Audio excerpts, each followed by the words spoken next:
Sa swerte yung nakasalalay, kung magkano ang maiuwi ng ating player for today. Kayo ba, ano ba mga ginagawa naman ninyo sa mga sarili nyo para sabihin swerte kayo? Yes. Ganon. Polo. Hello guys, pampaswerte. Ano nga ba? Feeling ko ngayon medyo messy hair ako eh. Pansin ko pag medyo messy hair ako, medyo may swerteng dumadating. Ay, Yeah. ganon. Messi. Let's go! So, Jason, wala kang swerte palagi? Wala. Walang buhok eh. Hoy, swerte ni Jason, mukha nga ngayong coin. Isay. Isay. Ako, wala sigurong tatalo pa sa pagiging grateful sa bawat blessing. Yun na yun. Tama.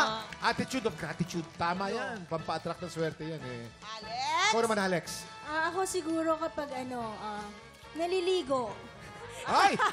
Kasi syempre, di ba, pag Tama, naligo wash ko, away. nawawash away lahat ng negative Negativities. energies. Ay, sa Kaya bagay. lagi kayong Tama. maliligo, ha? Kaya hindi ako sineswerte eh. Aba, Kulang ko sa ligo. Naliligo. Eh.